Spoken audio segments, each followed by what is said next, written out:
The third speaker of today, it's Cenk Kocer from University of Sydney. I'll go quick. Good. Cenk has 30 years of experience in research in material science and vacuum systems, and is really an expert on VIG, vacuum insulating glass.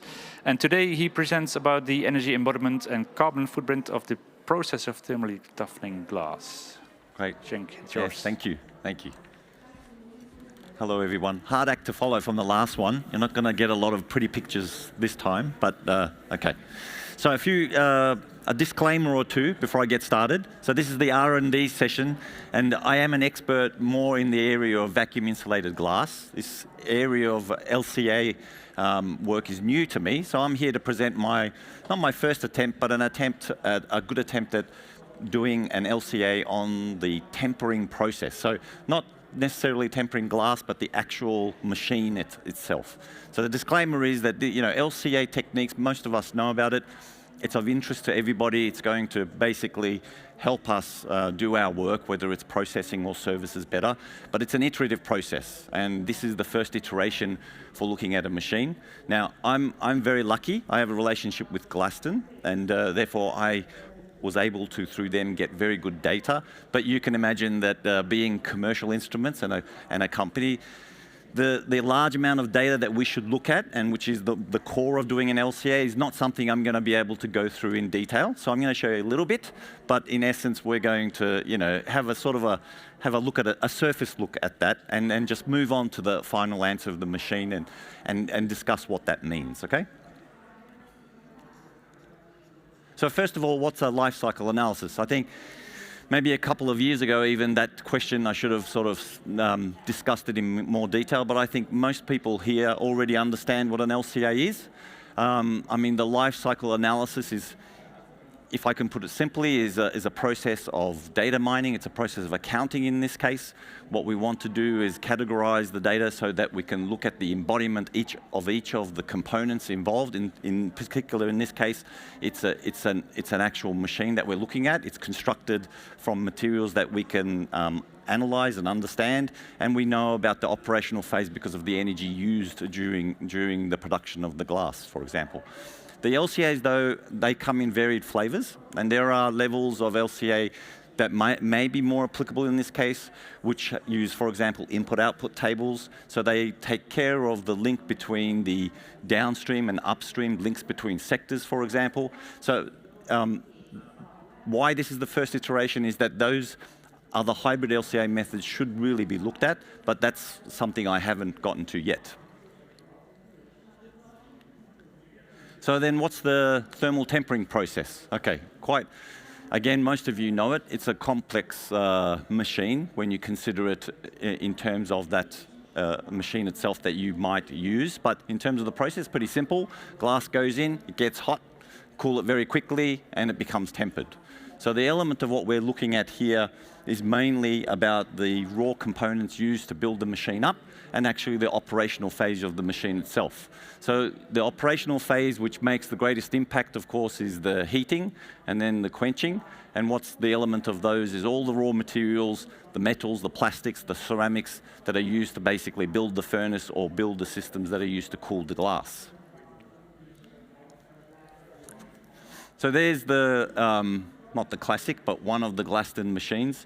This is just a picture, not the one we looked at, but it gives you the idea of essentially what we're doing. We're trying to look at all of the systems that surround the furnace and surround the cooling phases, the conveyors, the electronics, the core systems that run the process.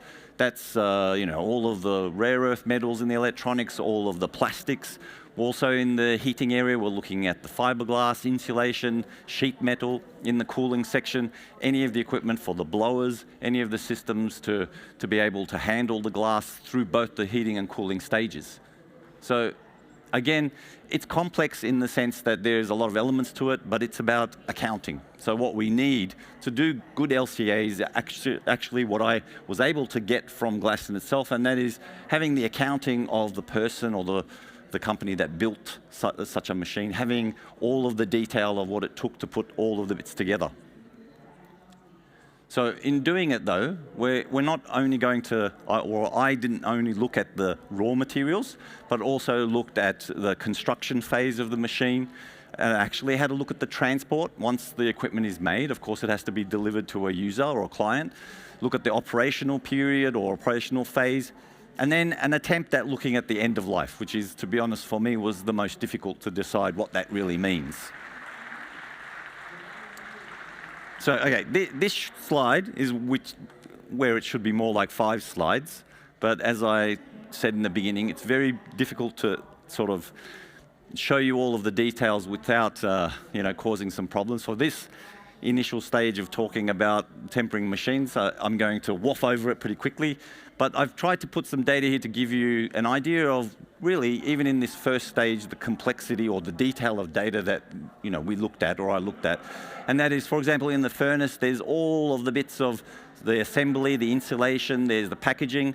The referencing point of one part of that is actually looking at the cost. The cost is an element of actually looking at as a factor to look back at the embodiment. But in terms of the raw materials, for example, all of the sheet metal, all the layers of sheet metal of different thickness, different type, the referencing point there is the mass of that material that we're using, and it's through that mass that we can also basically connect back to, for example, the embodiment. And essentially, this is a very large Excel sheet, and data mining allows us to add all of these factors up into the different phases, including the fact that in the operational phase we do have to reference a particular period of work, a particular amount of glass that's being produced, and then look at the electricity, for example, the energy being put into the system to run the process. The referencing there, you can see, for example, what I took as a reference point, the period of use, the amount of glass, but also in this case, taking average values of cost of electricity in Europe, for example, using also, I think I put in the next slide, maybe it should have been here, using also databases. So there has to be some way of looking at materials, whether it's the mass of them or the cost of an element or a component, and then saying, how does that go back to embodiment? Well, we have LCA databases that allow us to quickly do that link between the two. It's not something that's easy to do, but the databases that we have, and there's many of them, do that easily for us. We can see that I've put down the life cycle stages there, and I've tried to show the emissions that we get from them, and it's very clear, and I think it's common sense at the end of the day, that it's the operational phase of the equipment that produces most of the embodiment, or the carbon footprint in this case.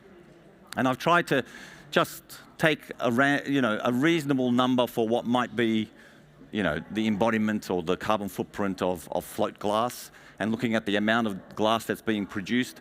I tried to put the number there to show everybody that in terms of running a tempering machine, it's the final product. It's not the machine or the operational phase or the process. It's really still the glass itself. So all of the discussions that that we've had at this yesterday, the day before, of LCA of float glass and how we should improve the float line, that's a much more integral and important discussion to have. So we can make savings. I mean, one of the easiest and quick savings to make is to just go ahead and say that we need to use renewable energy, and that's true, we can. I mean, there's a decision to be about how much renewable energy we can use today or later, but we can also make other changes too. We can improve the insulation of the machine. We can look at more efficient heating elements, for example, improve cooling system, recycling the heat waste.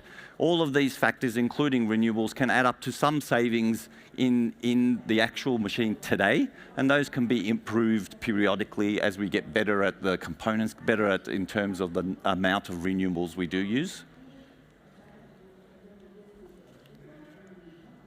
So I'm going to go straight to the conclusion. So you saw that the main conclusion here is we can do the LCA. It shows us that in terms of the tempering process, it's not the process itself that's going to add further embodiment into the product that we get. It's still really the float glass that we should be looking at, and we should be trying to see if we can improve the embodiment of float glass itself. This is a first step look at doing an LCA. I'm actually not a specialist, but I hope I will be. So I'm hoping to keep working with Glaston and be able to analyze the data further and apply more optimized models to be able to look at the life cycle of the tempering machine itself. And then, of course, hopefully it ends up being a positive aspect for a company like Glaston so that they can actually use those results to start making changes and lower the embodiment of the process itself. Thank you.